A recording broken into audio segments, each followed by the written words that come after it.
महाराष्ट्रातील माझ्या बंधू भगिनींना जय श्री कृष्ण।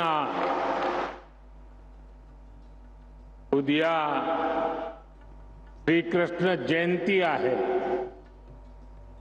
मी तुम्हाला आजच शुभेच्छा देतो।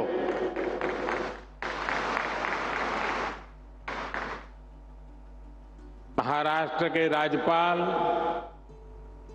श्री सीपी राधाकृष्णन जी, मुख्यमंत्री श्रीमान एकनाथ शिंदे जी,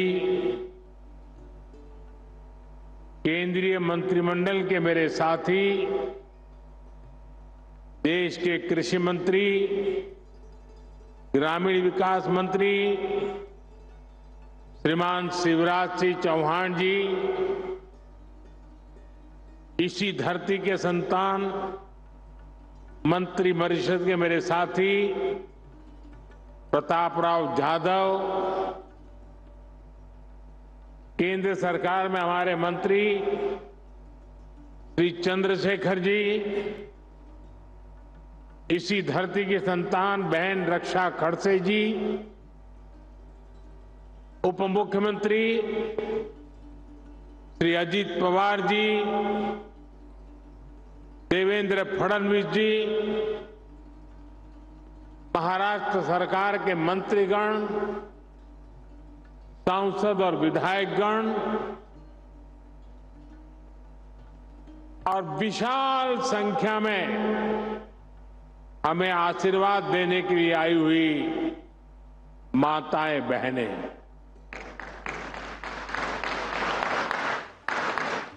दूर दूर मेरी जहां भी नजर पहुंच रही है, ऐसा लग रहा है माताओं का महासागर उमड़ पड़ा है।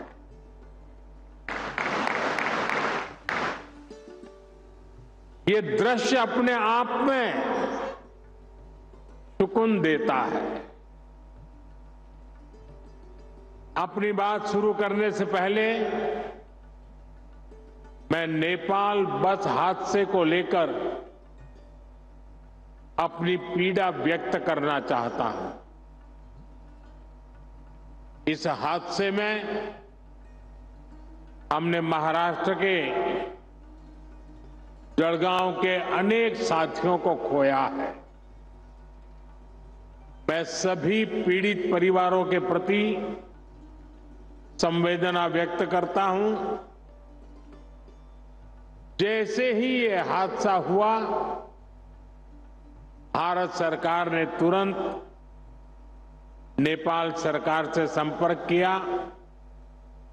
हमने हमारी मंत्री रक्षाताई खड़से को तुरंत नेपाल जाने के लिए कहा। हमारे जो परिजन नहीं रहे, उनके पार्थिव शरीर को हम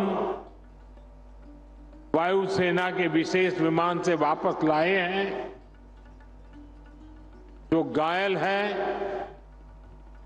उनका अच्छे से इलाज चल रहा है। मैं उनके जल्द स्वस्थ होने की कामना करता हूं। मैं सभी पीड़ितों को विश्वास दिलाता हूं कि उन्हें केंद्र और राज्य सरकार की ओर से पूरी मदद दी जाएगी। साथियों, आज लखपति दीदी का ये महासम्मेलन हो रहा है। मेरी सभी लाड़की बहन यहां बड़ी संख्या में उपस्थित है।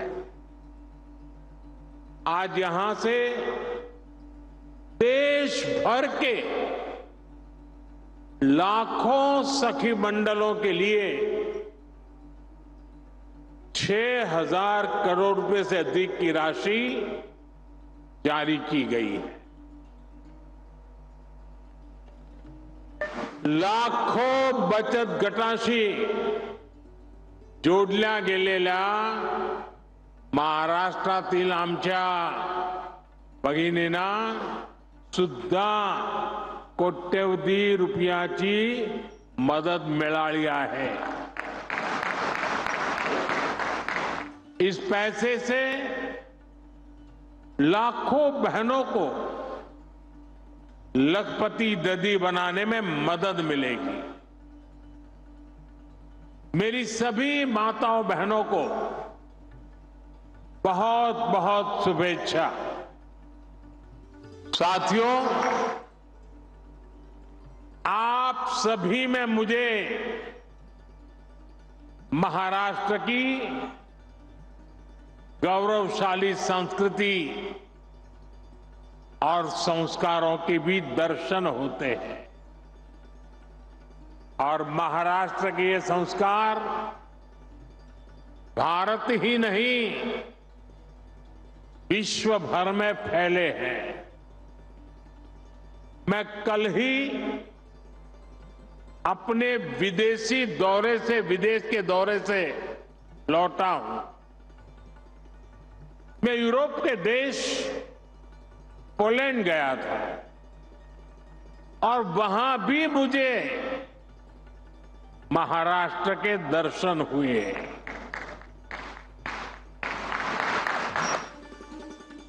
महाराष्ट्र की संस्कृति, यहां के संस्कारों के दर्शन हुए। पोलैंड के लोग महाराष्ट्र के लोगों का बहुत सम्मान करते हैं। यहां बैठकर के आप इसकी कल्पना नहीं कर सकते। वहां की राजधानी में एक कोल्हापुर मेमोरियल है। पोलैंड के लोगों ने ये मेमोरियल कोल्हापुर के लोगों की सेवा और सत्कार की भावना को सम्मान देने के लिए बनाया है। आप में से कुछ लोगों को पता होगा, दूसरे विश्व युद्ध के दौरान पोलैंड की हजारों माताओं और बच्चों को कोल्हापुर के राज परिवार ने शरण दी थी।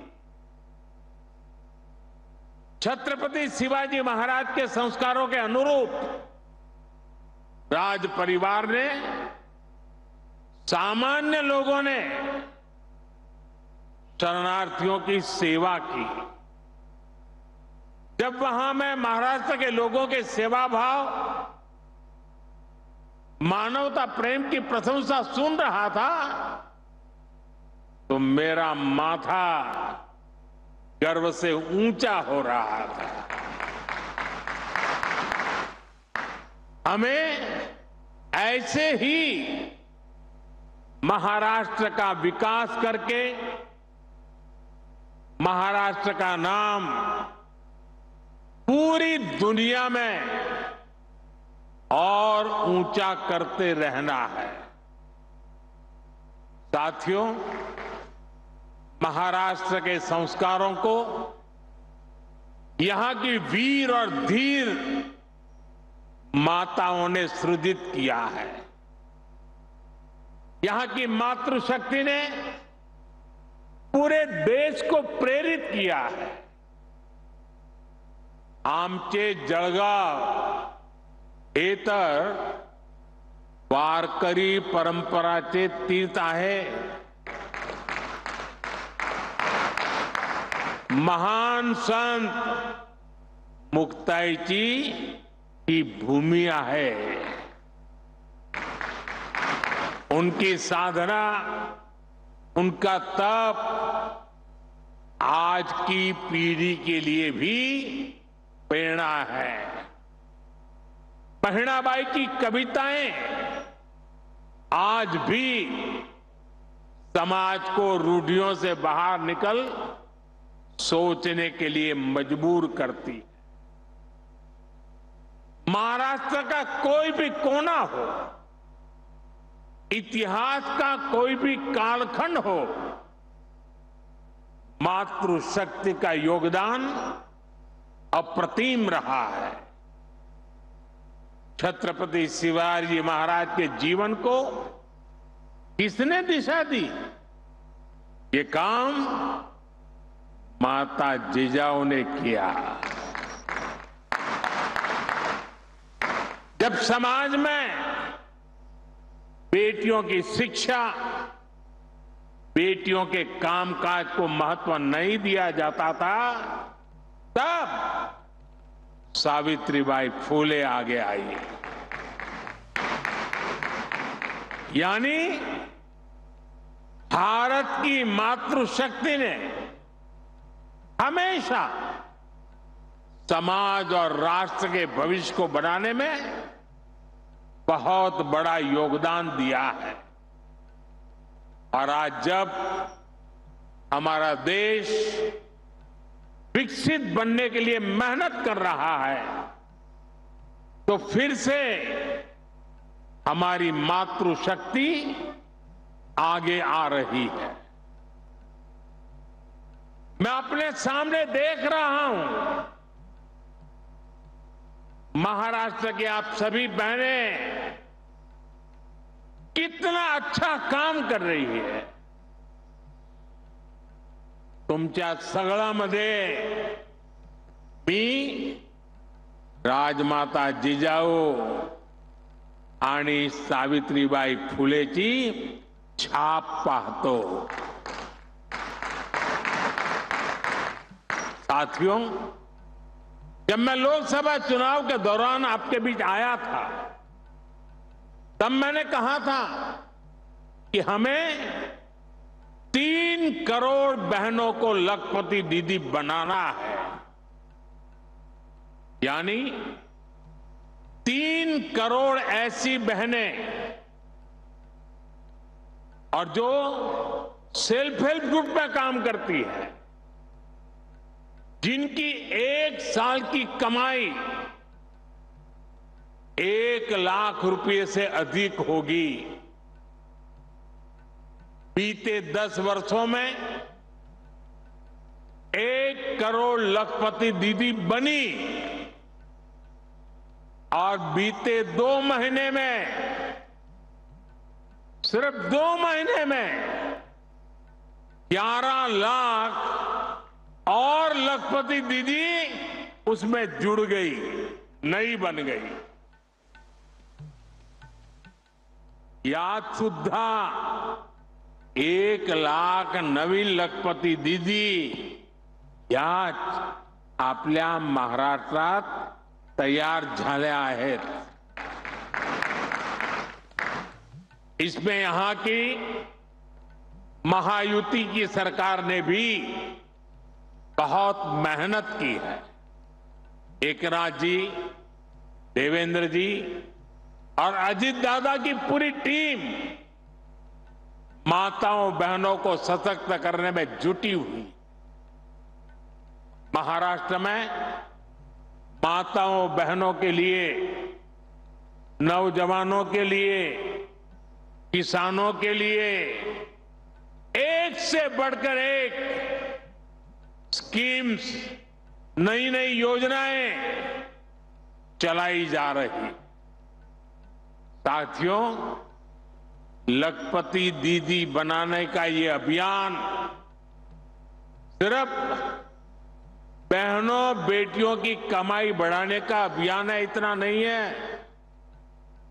ये पूरे परिवार को, आने वाली पीढ़ियों को सशक्त करने का एक महाअभियान है। ये गांव के पूरे अर्थतंत्र को बदल रही है। यहां इस मैदान में मौजूद हर बहन बेटी अच्छी तरह जानती है कि जब वो कमाने लगती है तो कैसे उसका अधिकार बढ़ जाता है, घर परिवार में उसका सम्मान बढ़ जाता है। जब किसी बहन की कमाई बढ़ती है तो परिवार के पास खर्चने के लिए पैसे भी ज्यादा जुड़ते हैं। यानी एक बहन का भी लखपति दीदी बनना पूरे परिवार का भाग्य बदल रहा है। यहां आने से पहले मैं देश के अलग अलग कोने से आई हुई ऐसी बहनों के अनुभव सुन रहा था। सभी लखपति दीदियों के जो आत्मविश्वास था, और मैं कहता तो लखपति दीदी हूं, लेकिन उसमें सब कोई 2 लाख कमाने वाले थे, कोई 3 लाख वाले थे, कोई 8 लाख वाले भी थे।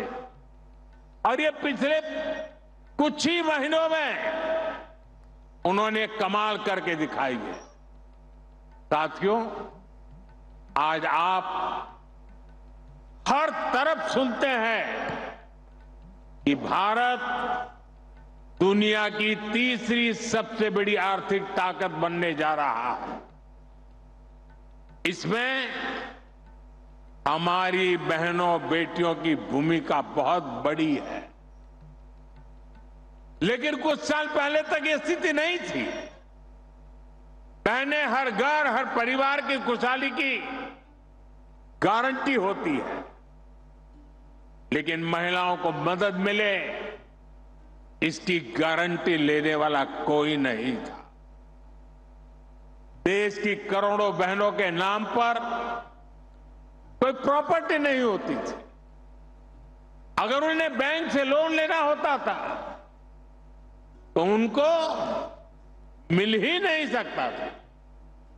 ऐसे में वो कोई भी छोटा मोटा काम करना चाहे तो चाहकर भी नहीं कर पाती थी। और इसलिए आपके इस भाई ने, आपके बेटे ने एक संकल्प लिया। मैंने तय किया कि कुछ भी हो जाए, मेरे देश की माताओं, बहनों, बेटियों की हर मुश्किल को कम करके ही रहूंगा। इसलिए मोदी सरकार ने एक के बाद एक महिला हित में निर्णय लिए। मैं आज चुनौती देता हूं पहले की सरकारों के 7 दशक एक तरफ रख लीजिए। एक तराजू में एक तरफ 7 दशक और दूसरे तराजू में मोदी सरकार के 10 साल तराजू में रख लिए जाए। जितना काम मोदी सरकार ने देश की बहनों बेटियों के लिए किया है वो आजादी के बाद किसी सरकार ने नहीं किया है। साथियों, ये हमारी सरकार है जिसने तय किया कि गरीबों के जो घर सरकार बनाती है वो महिलाओं के नाम पर रजिस्टर हो। अभी तक जो 4 करोड़ घर बने हैं उनमें से अधिकतर महिलाओं के नाम पर है। अभी 3 करोड़ और घर बनाने वाले हैं। इनमें से भी अधिकतर घर हमारी माताओं बहनों के नाम ही होंगे, महिलाओं के नाम होंगे। दूसरा काम हमने बैंकों से जुड़ी व्यवस्था में किया। पहले जनधन खाते खोले तो सबसे ज्यादा बहनों के खाते खुले। फिर मुद्रा योजना शुरू की। हमने बैंकों को कहा कि आप बिना गारंटी के लोन दो, और अगर गारंटी चाहिए तो मोदी मौजूद है। इस योजना की करीब 70% लाभार्थी माताएं बहनें हैं।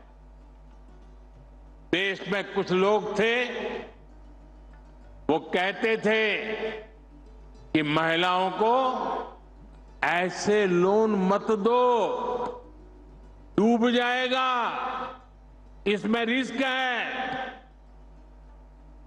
लेकिन मेरी सोच अलग थी। मुझे आप पर, अपनी मातृशक्ति पर, उनकी ईमानदारी पर, उनके कर्तृत्व पर पूरा भरोसा है। माताओं बहनों ने मेहनत की और ईमानदारी से लोन भी लौटाए। अब तो मुद्रा ऋण की सीमा हमने 20 लाख कर दी है। हमने रेहड़ी फुटपाथ पर काम करने वालों के लिए भी स्वनिधि योजना चलाई। इसमें भी बिना गारंटी का ऋण दिया जा रहा है। इसका भी बहुत बड़ा फायदा हमारी बहनों को, हमारी बेटियों को हो रहा है। हमारे विश्वकर्मा परिवार जो हस्तकला का काम करते हैं, इसमें भी बड़ी संख्या में हमारी बहनें जुड़ी हैं। उनकी गारंटी भी हमारी सरकार ने ली है। साथियों, पहले जब मैं सखी मंडलों की बात करता था, महिला सेल्फ हेल्प ग्रुप की बात करता था, तो बहुत कम लोग थे जो ये देख पाते थे कि इसका महत्व क्या है। आज देखिए, ये भारत के अर्थतंत्र की एक बहुत बड़ी शक्ति बनती जा रही है। गांव-गांव में, दूर सुदूर आदिवासी क्षेत्रों में सखी मंडलों से जो परिवर्तन आ रहे हैं, वो सबके सामने है। 10 साल में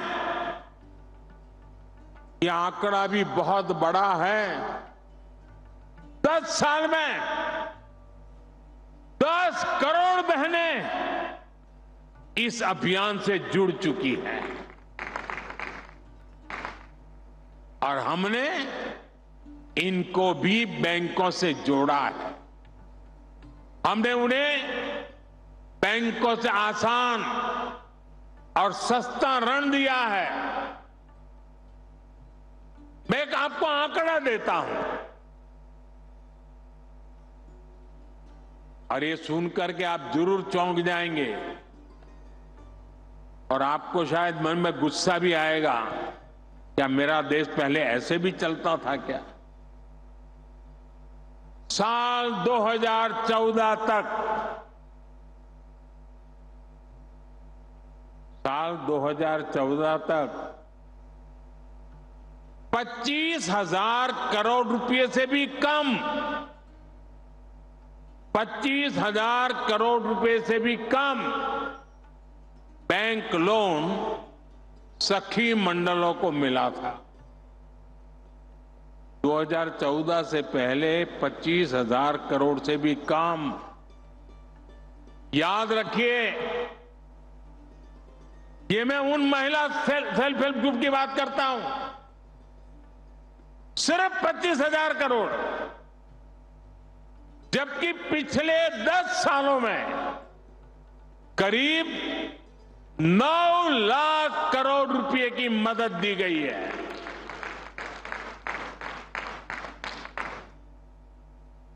कहां 25,000 करोड़ और कहां 9 लाख करोड़।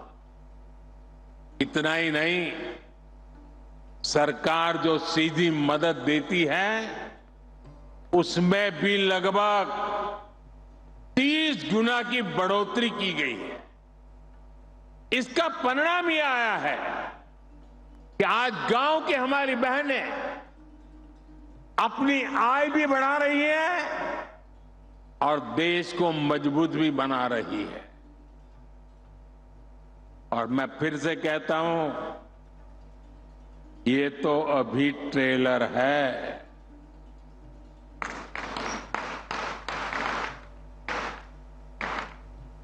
अब हम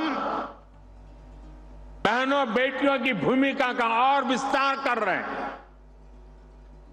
आज 1.25 लाख से अधिक बैंक सखियां गांव-गांव बैंकिंग सेवाएं दे रही है। और अभी मुझे कुछ बहनें बता रही थी, 1-1 करोड़ रुपए का कारोबार करती है।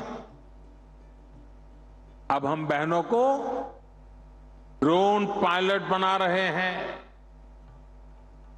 हम बहनों के समूहों को लाखों रुपए का ड्रोन दे रहे हैं ताकि वे ड्रोन से आधुनिक खेती करने में किसानों की मदद कर पाए।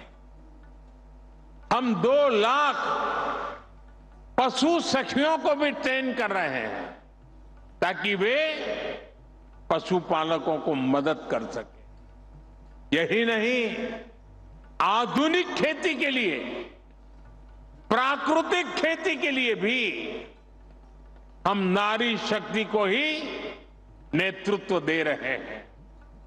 इसके लिए हमने कृषि सखी कार्यक्रम शुरू किया है।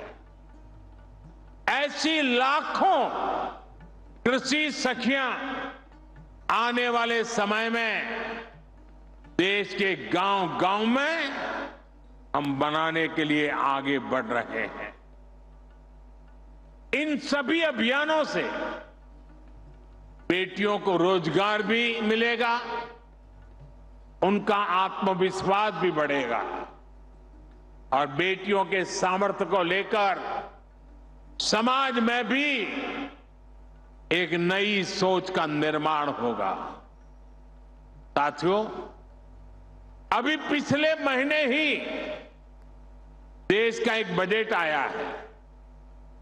इसमें माताओं, बहनों, बेटियों से जुड़ी योजनाओं के लिए 3 लाख करोड़ रुपए रखे गए हैं। बेटियां ज्यादा संख्या में नौकरी करें, इसके लिए दफ्तरों में, फैक्ट्रियों में उनके लिए विशेष सुविधाएं बनाने की घोषणा की गई है। रहने के लिए वर्किंग विमेन हॉस्टल की सुविधा हो, बच्चों के लिए क्रेच की सुविधा हो, इसके लिए केंद्र सरकार काम कर रही है। हमारी सरकार बेटियों के लिए हर सेक्टर खोल रही है जहां कभी उन पर पाबंदियां थी। आज तीनों सेनाओं में महिला अफसर तैनात हो रही है, फाइटर पायलट तैनात हो रही है, सैनिक स्कूलों में, सैन्य अकादमियों में बेटियों को दाखिला मिल रहा है। जो हमारी पुलिस फोर्स है, जो हमारे अर्धसैनिक बल है, उनमें बेटियों की संख्या में बहुत बड़ी वृद्धि हुई है। गांव में कृषि और डेयरी सेक्टर से लेकर स्टार्टअप क्रांति तक आज बड़ी संख्या में बेटियां बिजनेस मैनेज कर रही है। राजनीति में भी बेटियों की भागीदारी बढ़े, इसके लिए हमने नारी शक्ति वंदन कानून बनाया है। साथियों, माताओं, बहनों, बेटियों का सामर्थ्य बढ़ाने के साथ साथ उनकी सुरक्षा भी देश की प्राथमिकता है। मैंने लाल किले से भी बार बार इस विषय को उठाया है। आज देश का कोई भी राज्य हो, अपनी बहनों बेटियों की पीड़ा को, उनके गुस्से को मैं समझ रहा हूं। मैं एक बार फिर देश के हर राजनीतिक दल से कहूंगा, हर राज्य सरकार से कहूंगा कि महिलाओं के खिलाफ अपराध अक्षम्य पाप है। दोषी कोई भी हो, वो बचना नहीं चाहिए। उसको किसी भी रूप में मदद करने वाले बचने नहीं चाहिए। अस्पताल हो, स्कूल हो, दफ्तर हो या फिर पुलिस व्यवस्था, जिस भी स्तर पर लापरवाही होती है, सबका हिसाब होना चाहिए। ऊपर से नीचे तक मैसेज एकदम साफ जाना चाहिए। ये पाप अक्षम्य है। अरे सरकारें आती रहेगी, जाती रहेगी, लेकिन जीवन की रक्षा और नारी गरिमा की रक्षा इस समाज के रूप में भी और सरकार के रूप में भी हम सबका बड़ा दायित्व है। साथियों, महिलाओं पर अत्याचार करने वालों को कड़ी से कड़ी सजा देने के लिए हमारी सरकार कानूनों को भी लगातार सख्त कर रही है। आज इतनी बड़ी संख्या में देश की बहनों बेटियां यहां है, तो इसलिए मैं विशेष तौर पर आपको बताना चाहता हूं। पहले शिकायत आती थी कि समय पर एफआईआर नहीं होती, सुनवाई नहीं होती, मुकदमों में देर बहुत लगती है। ऐसी अनेक अड़चनों को हमने भारतीय न्याय संहिता में दूर कर दिया है। इसमें एक पूरा चैप्टर महिलाओं और बच्चों के साथ होने वाले अत्याचार के संबंध में बनाया गया है।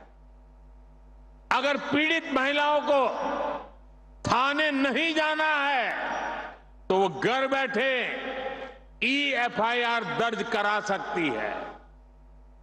हमने ये भी पक्का किया है कि eFIR से थाने के स्तर पर कोई टाल मटोल या फिर छेड़छाड़ नहीं कर पाएगा। इससे तेजी से जांच करने और दोषियों को कड़ी सजा मिलने में भी मदद मिलेगी।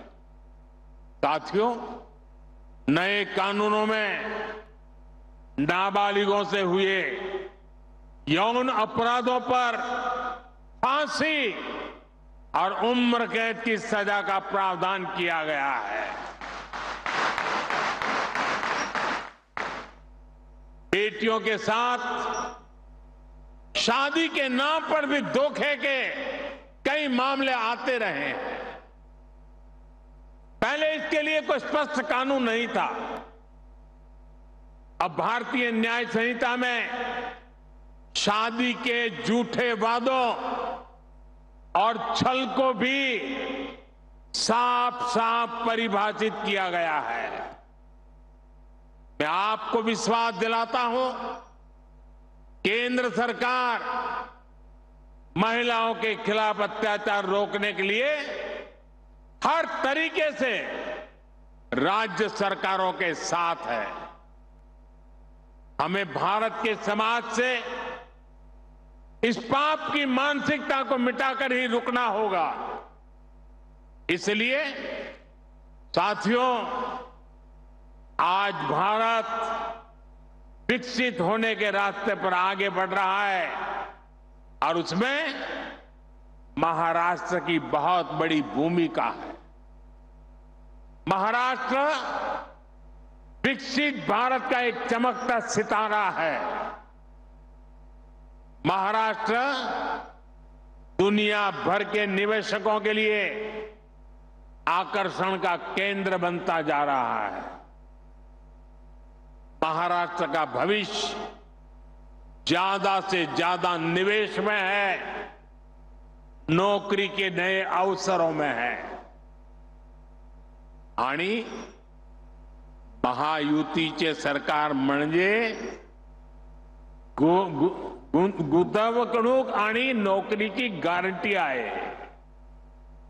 महाराष्ट्र को आने वाले कई वर्षों तक महायुति की स्थिर सरकार की जरूरत है। महाराष्ट्र को महायुति की ऐसी सरकार की जरूरत है जहां उद्योगों को प्रोत्साहित कर सके। महाराष्ट्र में ऐसी सरकार की जरूरत है जो नौजवानों की पढ़ाई, कौशल और नौकरी पर बदल दे सके। मुझे पूरा भरोसा है कि महाराष्ट्र की स्थिरता और समृद्धि के लिए यहां की माताएं बहनें आगे बढ़कर मेरा साथ देंगी। मुझे आप बहनों पर पूरा भरोसा है। एक बार फिर महाराष्ट्र की युति सरकार के कामों को भारत सरकार की तरफ से हर प्रकार की मदद का आश्वासन देते हुए आप सबको बहुत बहुत शुभकामनाएं देता हूं। मेरे साथ बोलिए भारत माता की। दोनों हाथ ऊपर करके मुट्ठी बंद करके पूरी ताकत से बोलिए भारत माता की, भारत माता की, भारत माता की, भारत माता की, भारत माता की। बहुत बहुत धन्यवाद।